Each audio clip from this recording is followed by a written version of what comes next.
O News que chega trazendo informações. É isso, gente. Minas registra a primeira morte do ano em decorrência da dengue. Desde o início do ano, mais de 500 casos da doença já foram confirmados entre os patenses e a gente também vai mostrar. Empresário é preso após tentativa de fuga em alta velocidade e capotamento de veículo. Homem é preso por tráfico de drogas e posse de arma em São Gotardo. Polícia Militar recebe novos veículos por meio de parcerias com cooperativas de crédito. Morre aos 77 anos Fuad Noman, prefeito de Belo Horizonte. Dia Mundial da Conscientização da Epilepsia faz alerta sobre a doença. Encontro debate o fortalecimento das políticas de saúde na região. Estudantes de escolas públicas participam de ações de extensão na UFA em Patos de Minas. Audiência pública na Câmara discute projeto de gestão associada para o manejo de resíduos sólidos urbanos. Futebol. Mamoré divulga novidades durante a apresentação do elenco e comissão técnica. O RT recebe reforço de ídolo que retorna para a disputa do módulo 2. O NTV News começa a partir de agora.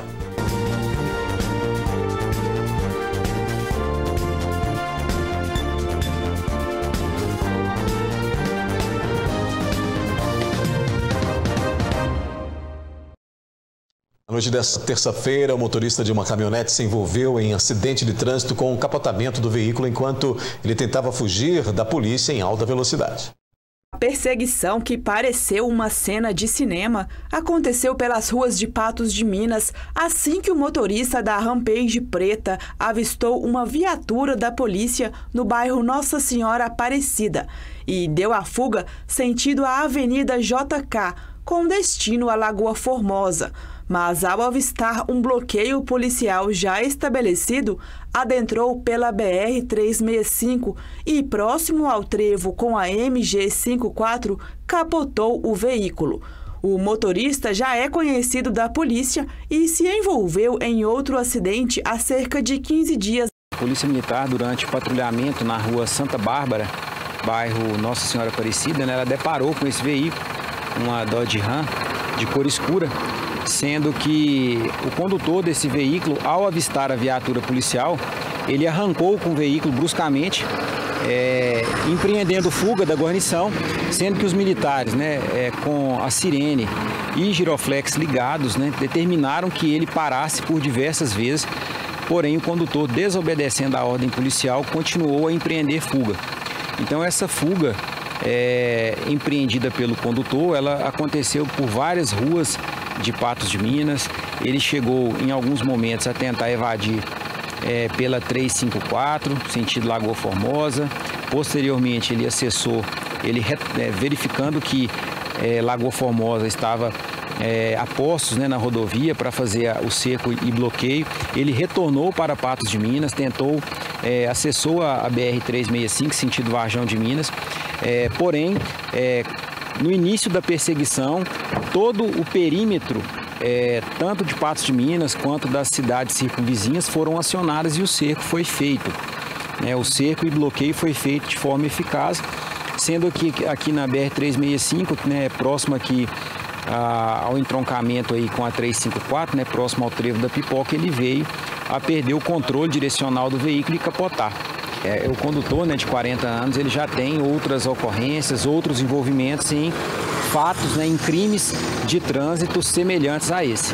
Além do motorista, havia um passageiro que acabou pulando do veículo em movimento durante a interceptação da fuga. Durante a perseguição feita pela Polícia Militar, os militares avistaram que um passageiro do veículo, com o veículo ainda em movimento, ele se atirou, ele se jogou na rodovia e ele foi abordado pelos policiais e disse que ficou com medo, estava na companhia sim do condutor e ficou com medo de que algum acidente acontecesse. Ele se jogou do veículo em movimento. Ambos foram encaminhados para o atendimento médico e, até o momento, não havia sido constatado embriaguez ou uso de entorpecentes.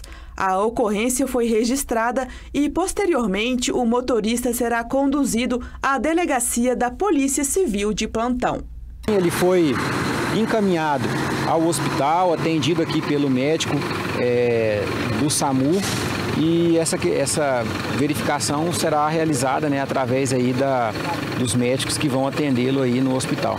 Mas a princípio, né, do que ficou apurado pelo médico que o atendeu, ele está bem. Uma operação da Polícia Civil nesta quarta-feira resultou na prisão de um homem flagrante, o homem tem 19 anos de idade, por tráfico de drogas e posse ilegal de arma de fogo em São Gotardo. Na residência do suspeito foram localizados esses materiais que estão aí na tela: barra de maconha, porções de cocaína, revólver calibre 38, munições de diversos calibres, além de um pé de maconha que estava sendo cultivado no local e também dinheiro. A Polícia Militar promoveu solenidade na manhã de hoje para a entrega de motocicletas adquiridas por meio de parcerias com cooperativas de crédito em Patos de Minas. O evento contou com a presença de autoridades locais, representantes das cooperativas, membros da Polícia Militar e convidados.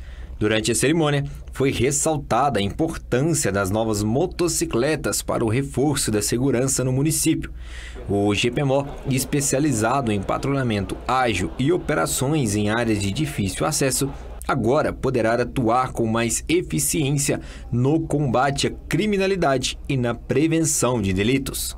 Nós estamos aí numa campanha de melhorar a qualidade do serviço do GPMO, de modo que a gente consiga trabalhar a segurança pública agindo na desordem, né? Então, assim, era muito importante que os policiais bem treinados, preparados tecnicamente para exercer esse tipo de portfólio, que não é fácil, né?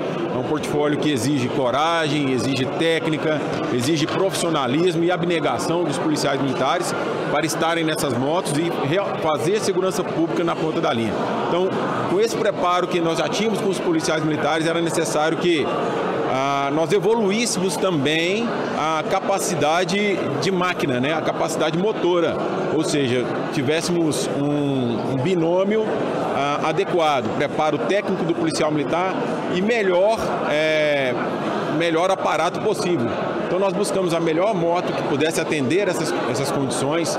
Tivemos suporte imprescindível das instituições financeiras para que nós tivéssemos o recurso para adquirir essas motos, e através do CONCEP de Patos de Minas e do Chibiu Motos, que conseguiu também, catalisaram, né, essa situação, de modo que a gente pudesse ter essas motos em menos tempo possível. A aquisição dos veículos foi possível por meio de uma parceria com cooperativas de crédito da cidade, fortalecendo o compromisso entre a iniciativa privada e a segurança pública. Ronaldo, representante do Cicobi Credicopa, falou sobre a importância dessa parceria. E nós somos 3 cooperativas entregando essas motos para a população, para o 15º Batalhão, a 10ª Regional da Polícia Militar, para o combate ao crime. Nós sabemos que em Patos de Minas, a maioria dos crimes que acontecem aqui tem participação de motociclistas, então é mais difícil você, de uma viatura de automóvel, combater o crime de motociclistas, então nada melhor. E aqui são 3 máquinas super potentes, 950 cilindradas, que a Credicopa faz essa entrega, acompanhando um dos nossos princípios, que era o 7º, é retornar para a comunidade parte daquilo que nós tiramos, e é dessa forma. Nós estamos trazendo esse equipamento para melhorar a segurança em Patos de Minas e a população que será beneficiada de certa forma. Foram 3 cooperativas, mas nós tivemos aqui a ajuda do CONCEP, que foi através deles, nós fizemos a doação ao CONCEP para a compra das motos, mas o CONCEP arrumou mais dinheiro para equipar as motos, e o Chibiu Motos fez um preço todo especial para que tudo fechasse ali e nós pudéssemos proporcionar essa ação que muito vai levar resultado de segurança para Patos de Minas. Ao todo, cerca de R$100 mil foram repassados pelo Cicobi Credicopa para poder ajudar e mostrar a quem confia na cooperativa o retorno financeiro em segurança pública. Nós fizemos doação de o valor da moto, que acho que foi 82 mil alguma coisa. Mas a moto, o equipamento dela custa quase R$20 mil, aquelas luzes, uma série de coisas que tem que ter nela ali, sirenes, é muita coisa mesmo, radares, tem bastante coisa. Então, aí foi o CONCEP que fez essa inteira no equipamento, e também tem uma grande participação do revendedor da moto, que ele fez um custo todo especial para que isso acontecesse. Então foi construído a várias mãos, e nós estamos entregando aqui uma patrulha de 3 motos, motos que no estado de Minas eu acho que deve ter poucas cidades que têm essa patrulha, que são motos super potentes, 950 cilindradas, super equipadas, que vai levar mais tranquilidade à população de Patos de Minas. População essa que fica lisonjeada, né, de investir no Cicobi dessa forma e ver esse retorno em questão de segurança pública. E isso, nós temos que voltar para a população 5% de todo o nosso resultado. A população é um fundo chamado Fundo de Assistência Técnica Social e Educacional. É através da educação cooperativista, da educação empreendedora, da formação dos nossos funcionários e também esse retorno social para a comunidade, tanto na segurança pública quanto no meio ambiente e tudo mais. E aqui hoje nós estamos fazendo isso. E a população de Patos tem reconhecido isso. Em nossas pesquisas a gente sempre vê aparecer exatamente isso, que as cooperativas, a Cicobi Credicop e outras cooperativas, se preocupam com a comunidade, diferente às vezes de instituições financeiras que não são cooperativas. Então, essa é a diferença entre cooperativa de crédito e instituição financeira. Nós sempre estamos retornando para a comunidade aquilo que a comunidade precisa. Com a entrega das novas motocicletas, a expectativa é de que o GPMOR intensifique o patrulhamento ostensivo e proporcione maior sensação de segurança à população. Essas motos, elas trazem mobilidade, agilidade e mais, elas estão acima da média das motos que causam perturbação de sossego, causam desordem, são utilizadas para crimes violentos como assalto. Então a ideia é colocar o policial à frente em capacidade não só técnica, que já temos, mas também uma capacidade de máquina, né? As motos que estão aqui realmente vão fazer frente ao crime aqui em Patos de Minas, seja crime contra a pessoa ou crime contra o patrimônio. Mas também atuando principalmente na desordem, né? Na perturbação de sossego e no combate aos chamados rolezinhos. Em instantes aqui no News, Dia Mundial de Conscientização da Epilepsia faz alerta sobre a doença. E você vai ver que morre aos 77 anos Fuad Noman, prefeito de Belo Horizonte.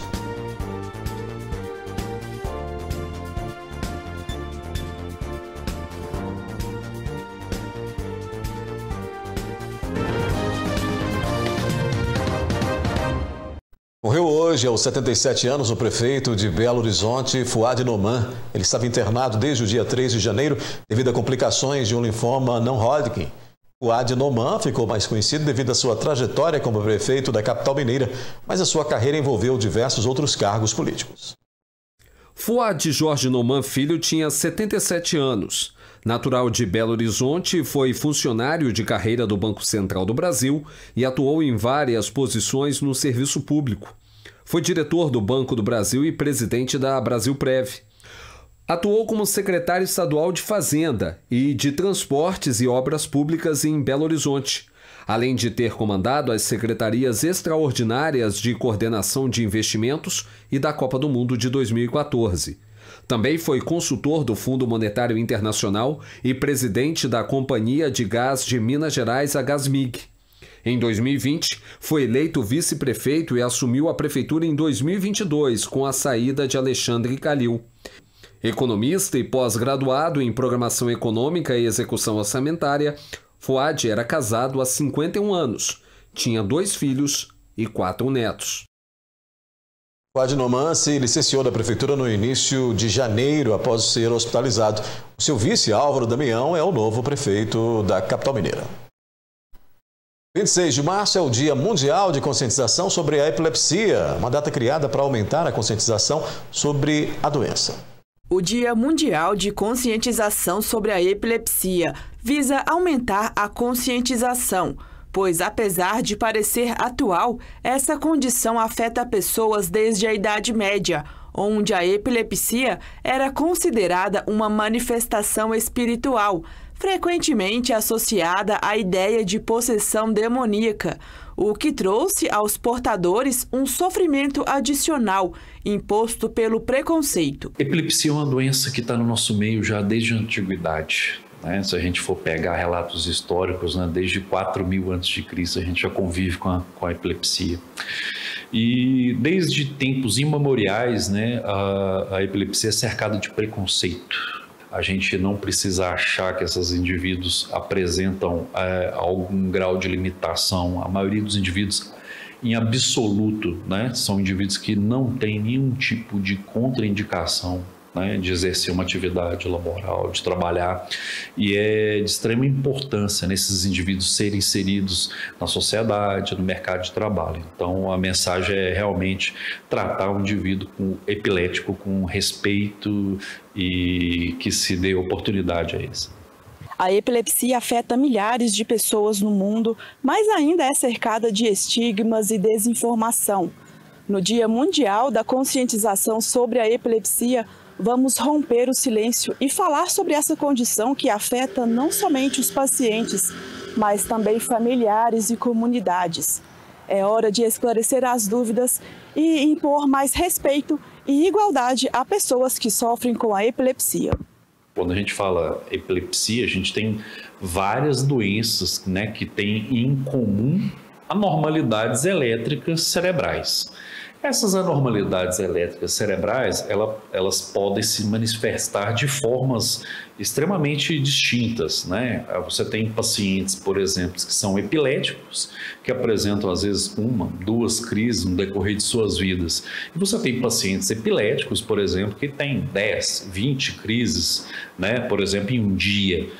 Então, as epilepsias, né, essas doenças caracterizadas por anormalidades cerebrais, elas precisam ser classificadas. Calcula-se que a cada 100 pessoas, uma tem a doença que afetou até grandes figuras ilustres da história, como o pintor holandês Van Gogh e um dos maiores escritores da história brasileira, Machado de Assis.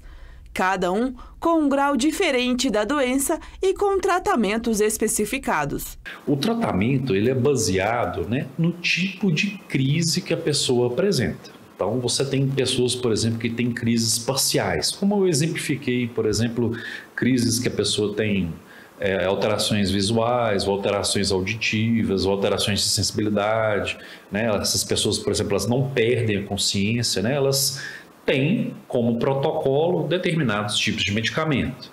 Outros indivíduos, por exemplo, que não têm, por exemplo, nenhum tipo de aviso prévio, que essas pessoas têm um mal súbito grave, que têm movimentos motores, tônicos, clônicos, por exemplo, esses indivíduos vão seguir um outro tipo de protocolo. Muitas vezes a causa é desconhecida, mas pode ser uma lesão no cérebro decorrente de uma forte pancada na cabeça ou uma infecção grave como a meningite, por exemplo. Em outros casos, a origem pode ter relação com a má formação congênita do cérebro.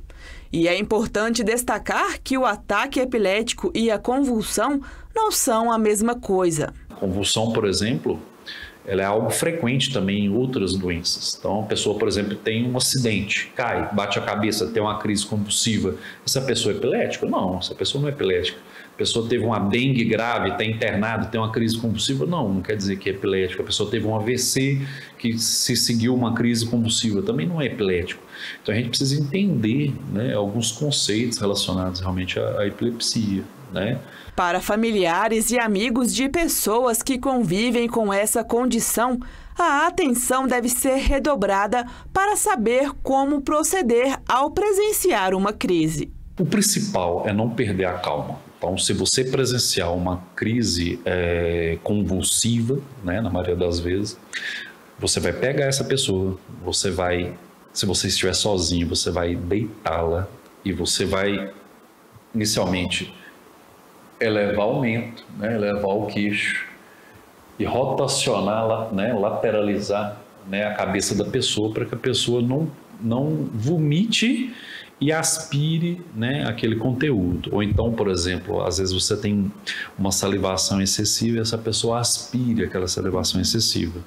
A pessoa, quando tem uma crise, ela fica sujeita, às vezes, até microaspirações e, às vezes, desenvolver algum problema pulmonar. Nunca, jamais, né, administre nada, né, pela boca dessa pessoa. Né? Então a pessoa está tendo uma crise convulsiva, você não vai dar água, você não vai colocar nenhum medicamento na boca dessa pessoa, você vai proporcionar às vezes uma obstrução de via aérea, às vezes uma microaspiração. Você deve colocá-la num local seco, arejado. Você pode, por exemplo, desabotoar, né, por exemplo, o colarinho, os punhos, né? E essas crises geralmente são autolimitadas, elas terminam por conta própria, tá? Então, nunca, né, você perder a calma. Estima-se que 50 milhões de pessoas tenham epilepsia no mundo todo. E, no Brasil, o número gira em torno de 3 milhões de pessoas, o que reforça a importância da data como uma forma de conscientizar as pessoas e reduzir preconceitos, para que todos possam estar preparados para ajudar quem convive com ela. Que nesse dia de conscientização da epilepsia a gente consiga, de certa forma, acender uma chama em cada indivíduo que possa, respeitar e acolher o indivíduo que tem a epilepsia e que possa, sobretudo, oportunizá-lo, acesso à escola, ao trabalho, ao lazer, entender que essas pessoas são pessoas normais como qualquer uma de nós. A seguir, encontro, debate o fortalecimento das políticas de saúde na região. Profissionais de saúde passam por capacitação para lidar com casos de raiva. E você vai ver que Patos de Minas registrou a primeira morte do ano em decorrência da dengue.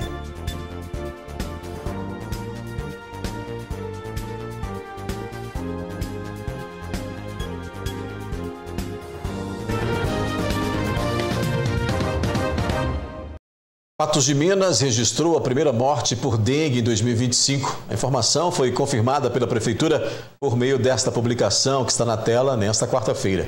De acordo com a nota, o homem de 80 anos de idade tinha comorbidades e faleceu no dia 17 de março. Já foram contabilizados no município 500 confirmações da doença desde o início de janeiro.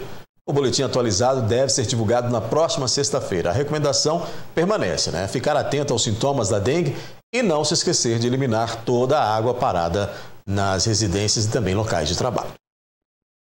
Gestores de 21 municípios, secretários e também técnicos de saúde participaram na manhã de hoje de um evento promovido pela Superintendência Regional de Saúde. O encontro, que aconteceu no Centro Universitário de Patos de Minas, teve como objetivo principal o fortalecimento das políticas públicas de saúde na região. Esse evento é o Conexão Minas Saúde Regional. É um momento aí de acolhimento aos prefeitos, gestores e técnicos municipais. Ele acontece com os nossos 21 municípios aqui, da Superintendência Regional de Saúde. É um evento que tem como objetivo apresentar e detalhar as políticas públicas do Estado. A gente tem várias políticas importantes que o Estado aí financia. Tem a política hospitalar, que possibilitou um aumento muito grande de cirurgias eletivas. Aqui na nossa região mesmo, a gente teve um aumento de mais de 50%. Número de serviços, então a gente quer mostrar isso, detalhar isso. A gente teve muitas mudanças de gestão aqui, de prefeitos, nesse passar do ano. Então, o momento é realmente para todo mundo se aprofundar e qualificar.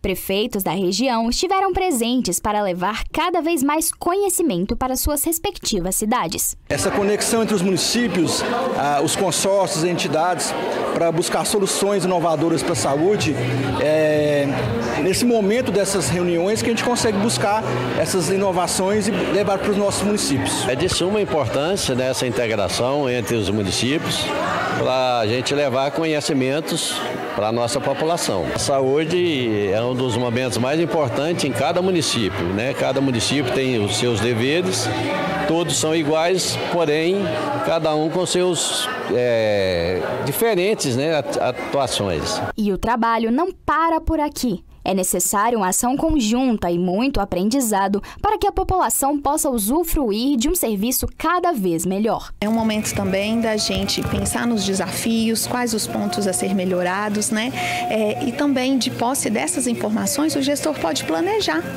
tecnicamente, planejar financeiramente e trazer aí mais saúde para a população. Esse evento também acontece nas outras 28 regionais aí ao longo do mês de março e do mês de abril, sendo realmente uma qualificação da Secretaria Estadual de Saúde. Além da Conexão Minas Saúde que a gente acabou de mostrar, também foi realizado no Centro Universitário de Patos de Minas um encontro com o objetivo de capacitar profissionais da saúde sobre casos de raiva. A palestra ministrada por profissionais da saúde focou em pontos que são importantes na hora de prestar um bom atendimento emergencial. Mesmo que os casos de raiva sejam raros, todo cuidado é pouco para lidar com a doença. É um treinamento de médicos e referências, é um treinamento do protocolo antirrábico para a assistência realmente estar preparada para atendimento. O que a gente quer reforçar aqui, né? A raiva é uma doença altamente letal, ou seja, pode levar à morte. Então é importante que todos os profissionais estejam preparados, saibam da existência aí, né, das vacinas, dos soros, e que a população, em qualquer momento que for mordida por cão, né, por gato ou por algum animal silvestre, procure a unidade de saúde. Você mesma tinha me relatado que em Patos nós tivemos um caso aí encontrado de um morcego com raiva, né? Então é muito importante uma capacitação dessa para que os profissionais estejam prontos para agir em momentos como esse. Isso, né? Nesse ano a gente teve um morcego positivo aqui em Patos de Minas. Então surge o alerta aí para capacitar esses profissionais diante a gravidade da doença. O último caso humano em Minas Gerais foi em 2023 e pela gravidade da doença os nossos profissionais devem estar prontos, qualificados, sabendo os recursos da rede, como agir nessas situações. E também reforçar aí ao cidadão, ao usuário, né, a procurar uma unidade de saúde caso seja acometido por alguma mordedura. E é muito importante também passar algumas orientações para as pessoas que estão em casa, né? Quais são os sintomas aí nos animais que elas podem estar de olho para às vezes começar a desconfiar de que seja raiva? O que a gente orienta? Que independente se o animal estiver vacinado ou não, né? Independente de qualquer sinal, que se você for mordido, você procure uma unidade de saúde, né? Para além de sintoma de animal, porque quando aparece o sintoma já é algo muito exacerbado. Então o que a gente quer fomentar é, se caso seja mordido, procure uma unidade de saúde. O Instituto Nacional de Meteorologia publicou aviso de chuvas intensas que podem ocorrer entre esta quarta e amanhã, quinta-feira, nos municípios do Alto Paranaíba e Noroeste Mineiro. Vamos à previsão do tempo. Previsão do tempo. A previsão do IMET para a quinta-feira é de muitas nuvens com pancadas de chuva e trovoadas isoladas. A umidade relativa do ar deve registrar 60%. Em Patos de Minas, as temperaturas oscilam entre a mínima de 19 e a máxima de 29 graus. Em Lagoa Grande, variam de 22 a 30. Em Guimarães, de 20 a 28 graus. Em João Pinheiro, a máxima prevista é de 30 graus. Em Rio Paranaíba, variação entre 19 e 29. E em Lagamar, mínima de 20, máxima de 30 graus nesta quinta-feira.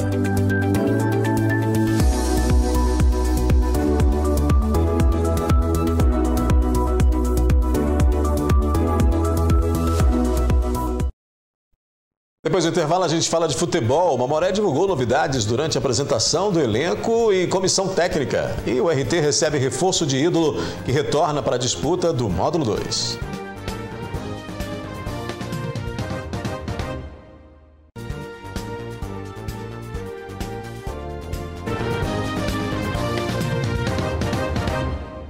O Mamoré realizou na tarde de hoje coletiva de imprensa para apresentação dos jogadores e comissão técnica para a temporada. Durante o evento, o clube esmeraldino divulgou as novidades para este ano. A bola só começa a rolar oficialmente para a equipe esmeraldina em 5 de maio. Mas os preparativos para a disputa do módulo 2 já estão a todo vapor. E uma das novidades é a tribuna VIP, um espaço que promete ao torcedor uma experiência a mais ao assistir os jogos. A gente já tem 69 sócios proprietários. A gente tem 75 lugares, então a gente tem essas vagas aí, né, nas tribunas, onde a gente espera que vender dentro de umas 2 semanas toda essa área VIP aí. Acho uma promoção muito bacana, onde a gente vai fazer uma grande festa nas tribunas, a tribuna era um setor do estádio que estava um pouco apagado, né? Em alguns outros eventos aí a gente até liberava essa tribuna, ela mais vazia, a gente queria criar esse novo espaço aí e pretende fazer uma grande festa com o torcedor nessas tribunas. O projeto Mamoré na sua cidade promete levar a marca do clube para 6 cidades da região. Essa ideia da camisa foi muito boa, porque como você vai vender um sócio torcedor numa cidade onde talvez o torcedor vai poder acompanhar um jogo ou outro. Então, ele adquirindo essa camisa aí, ele vai estar ajudando o clube que ele gosta, né? A gente vai levar esses jogos do Mamoré todos, além dos canais que já tem na cidade, via rádio, a gente vai ter a TV Mamoré que vai levar essas imagens para toda a região aí desses jogos do Mamoré. E a gente é uma oportunidade boa porque vai receber a camisa. 8 jogadores que já atuavam pelo Mamoré entram na briga para garantir sua permanência no elenco principal.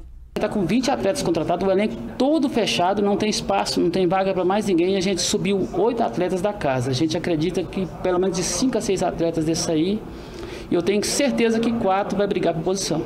A rifa do Fuscão do Sapão promete movimentar os apaixonados pelo clube. Um Fusca verde e branco personalizado com os emblemas do clube será sorteado. A gente vai usar esse dinheiro aí para arrecadar fundos para as viagens sub-20, né? A viagem sub-20, alguns cursos sub-20 aí.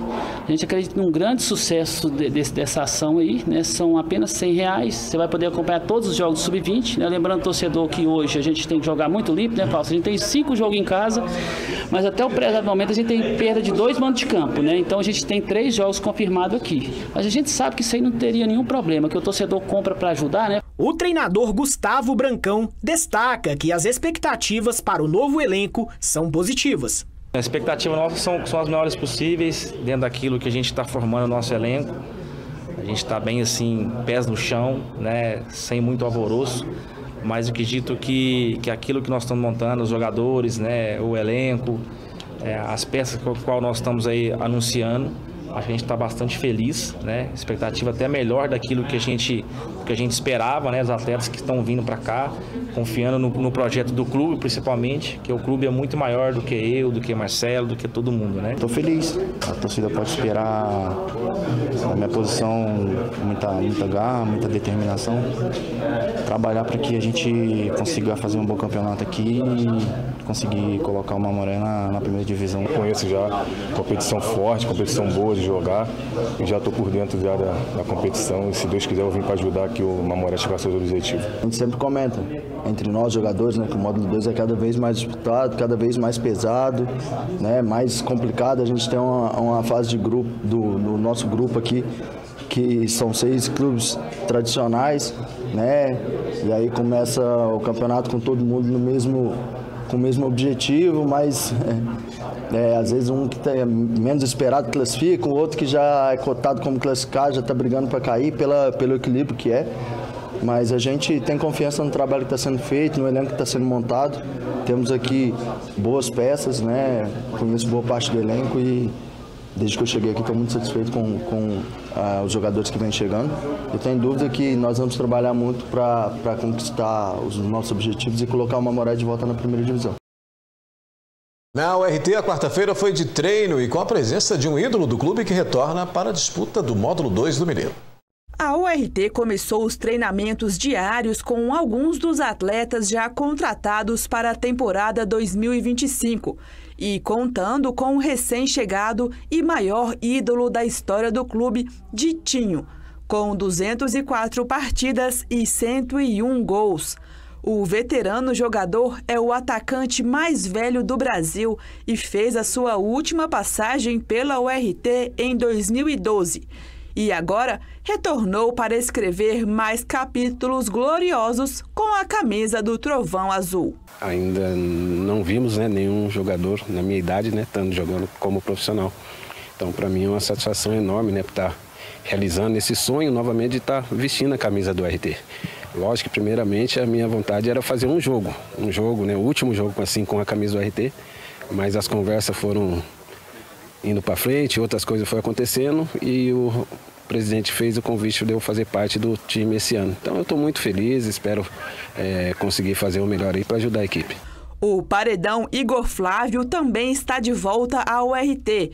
Depois de uma passagem em 2024 marcada pela entrega e superação, agora ele retorna mais forte do que nunca para defender o gol nessa temporada e trazer boas expectativas para a torcida. Eles podem esperar toda a dedicação dos nossos jogadores, que a gente vai dar o máximo para o clube, chegar na onde que tem que estar, né? Que é o acesso aí, que é a primeira divisão.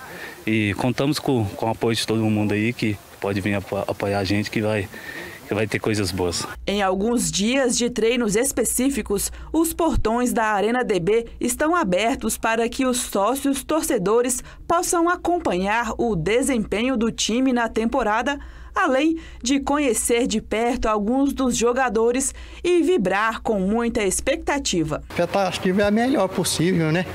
Que faça um bom time, que nós suba para a primeira de novo, né? A temporada agora, a expectativa da gente é muito boa. Espero que esse ano nós sobe, se Deus quiser. Daqui a pouco, estudantes de escolas públicas participam de ações de extensão na UFA em Patos de Minas. O que é a busca ativa que visa evitar o abandono e a evasão escolar? E ainda a audiência pública discute projeto de gestão associada para o manejo de resíduos sólidos urbanos.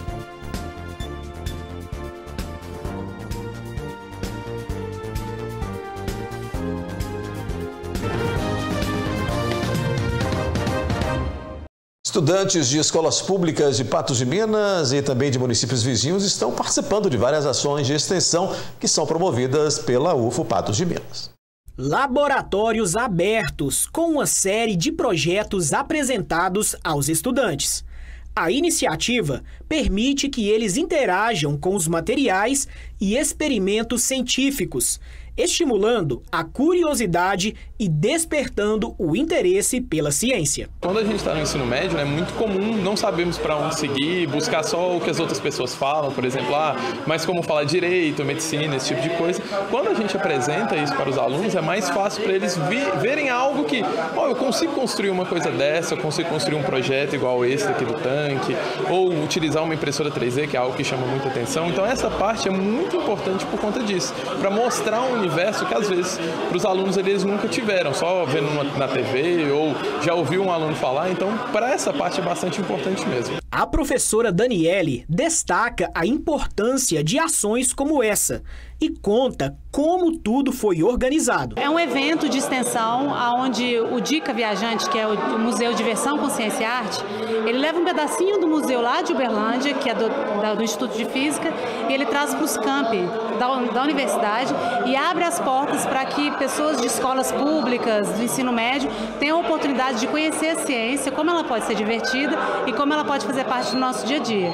Então a exposição ela fala um pouco sobre o Cerrado, porque o Dica ele tem biologia, ele tem química, ele tem física, então tem uma exposição do Cerrado, tem uns experimentos de física, onde os meninos podem tocar bastante, experimentar, se divertir, e no finalzinho a gente abriu um espaço para os projetos de Patos de Minas, que é o projeto de robótica e o projeto da Semente à Xícara, que são projetos que são desenvolvidos para a extensão do campus de Patos e também para a pesquisa, associada à pesquisa. Dentre os protótipos desenvolvidos, um dos que mais chamam a atenção é a bobina de Tesla, que à primeira vista pode parecer perigosa, mas ela não representa risco. Isso aqui é uma bobina de Tesla, muita gente conhece pelo nome e nunca viu uma pessoalmente. Então, ela geralmente a gente só põe para funcionar. Essa daqui tem uma versão especial, vamos falar assim, que ela consegue reconhecer o que a gente chama de ondas quadradas para poder tocar uma música, desde que essa música seja reproduzida em ondas quadradas. Então, por exemplo, meu colega ali pôs uma para tocar, se eu aumentar a potência, ela tocando a música que está ali tocando no celular dele. A gente consegue aumentar a potência e não dá choque, ó. Tem certeza? Tem, pode poder. Realmente não dá choque, só esquenta. Os alunos aproveitaram bastante e gostaram, né, dessa... Eles adoram essa bobina de Tesla tocando música, eles adoram essa parte. Os estudantes aprovaram a ideia e destacaram que a experiência foi enriquecedora, despertando ainda mais o interesse pelo aprendizado e pela ciência. A gente está no curso de eletroeletrônica lá no Zama, né, no tempo integral, então para a gente foi muito gratificante ter vindo para poder presenciar esses trabalhos incríveis dos alunos. Eu achei muito incrível por causa dos trabalhos que foram apresentados e do conhecimento também que foi passado para a gente. De coisas que a gente já sabia, só que na prática, né, que foram mostradas para nós, principalmente os experimentos físicos, agregou muito no nosso conhecimento. Eu achei muito legal, a gente conheceu várias coisas, a parte da elétrica pra gente também é muito importante, a gente gostou muito. Tá muito bom, porque mostrou muitos efeitos da física que eu gosto bastante. Tipo, o trem-bala do Japão foi explicado como é que ele funciona com os polos magnéticos e também o experimento que eu vi bastante, que é o da roda de bicicleta, que quando você segura ele com a roda rodando, ela não cai, ela não tomba quando você está segurando o barbante. Tô achando uma experiência muito boa. Foi muito bom a minha escola conseguir ter trazido a gente para cá, eu junto com a minha turma do 3º ano. Foi muito bom, foi uma experiência muito agradável. Falar em educação, já está sendo realizada a campanha de busca ativa escolar, que tem como objetivo evitar o abandono e a evasão escolar. O governo de Minas Gerais, por meio da Secretaria de Estado de Educação, lançou na última quinta-feira, dia 20 de março, a campanha Busca Escolar Ativa de 2025. E hoje a gente está aqui com o Carlos Coimbra, que é o superintendente regional de ensino, para saber como que vai funcionar. Carlos, então como que vai ser o funcionamento dessa campanha? Aqueles alunos que não compareceram na escola até dia 24, deram 25 dias letivos e automaticamente a matrícula dele encerra, porque ele está como evadido da escola. E a escola vai fazer uma buscativa. O que é? É atrás da família, para saber o porquê. Então, assim, essa buscativa agora, que foi implementada pela Secretaria de Estado de Educação, ela é constante. Então, se o aluno evadiu da escola, a escola tem que procurar, já de imediato, saber, né, o que houve, o que aconteceu, procurar os órgãos, que aí vai procurar Conselho Tutelar, Ministério Público, para que esse aluno possa novamente regressar para a escola. Então, essa buscativa agora ela é constante. Ela não vai ser assim, esporadicamente, a cada bimestre, como faria, não. Ela é todo dia. Todo dia fazer essa buscativa nas escolas. Nós temos as escolas aí já preparadas para que possa fazer essa buscativa, para a gente não ter que esse aluno seja evadido da escola e que ele realmente possa frequentar as nossas escolas. E esse trabalho, além da escola, ali no ambiente escolar, as professoras, supervisoras, como que as mães, né, que têm os seus filhos ali que estão desconectados do ambiente escolar, como que elas podem procurar ajuda para fazer os filhos, né, estudar mesmo? Na verdade, assim, nós procuramos muito ter uma parceria muito grande com o Conselho Tutelar, né, que a gente sabe que a criança, o adolescente, é direito de escola, né, para todo mundo. Então, assim, a gente tem essa parceria e a gente pede muito também, temos uma parceria muito grande com a Polícia Militar, que nos ajuda, né, que sempre está nas escolas, ajudando também. E, em última instância, a gente vai pelo Ministério Público, para que faça que o pai ou a mãe compareça e justifique. Mas o que nós queremos orientar é o quê? A escola hoje, ela está muito preparada para receber esse aluno, tem uma merenda de qualidade, né? O aluno hoje ele não tem um gasto como antigamente, o aluno tinha que levar folha para a escola, a escola hoje tem tudo. Então, assim, o nosso objetivo é que esse aluno realmente ele aprende, né? Que a gente faça a diferença na vida desses alunos. Então, isso é muito importante, que os pais, as famílias também tenham essa consciência e nos ajude. Então, que a gente consiga aí transformar a cidade, né, com mais educação, né? Sim, a educação a gente sabe que é um clichê, né? A educação é a base de tudo, mas realmente a educação, né, é que transforma o ser humano para que ele possa ser melhor. Muito obrigada pelas informações, viu? Obrigado. Débora Xavier para o jornalismo da NTV. Realizada em Patos de Minas nesta quarta-feira, agora à noite, uma audiência pública para discutir o projeto de lei que estabelece diretrizes para a prestação de serviço de manejo de resíduos sólidos urbanos por meio de uma gestão associada. E a repórter Isabela Sanches acompanhou a audiência e tem mais informações. Boa noite, Odair. Boa noite para você de casa que acompanha o NTV News. É isso mesmo. Hoje nós estamos aqui direto da Câmara Municipal de Patos de Minas, onde acontece uma audiência pública que pode, de alguma forma, impactar no bolso dos patenses. É uma audiência pública para discutir um projeto de lei que prevê uma taxa de manejo de resíduos sólidos aqui no município. Ao meu lado está o vereador Paulo Henrique, ele que teve autonomia, né, para pedir a audiência, e ele vai explicar um pouquinho para a gente sobre o que esse projeto ele prevê. Bom, boa noite, mais uma vez um prazer poder falar com vocês e esclarecer para a nossa população. O objetivo dessa audiência pública aqui hoje, né, que é para tratar do manejo dos resíduos sólidos de forma consorciada, que é o consórcio CISPA, é que a equipe técnica, tanto da Secretaria de Meio Ambiente do Estado, o consórcio CISPA, o Executivo Municipal e o BDMG venham explicar para nós realmente o que vai ser colocado, né, de que forma que serão feitos os serviços e, né, o que impacta a população, a questão da taxa, quais são os valores e etc.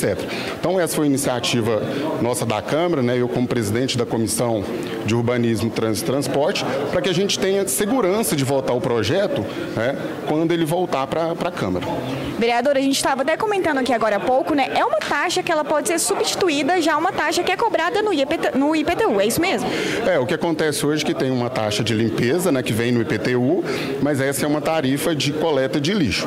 Ela pode ser feita de duas formas, ela pode vir na conta da Copasa, o que a gente acredita que não seja o ideal, visto os problemas que a gente já teve com a Copasa, ou ela pode vir também num carnê individual. E isso também a gente quer saber aqui hoje, nessa audiência pública, do pessoal que modelou esse projeto.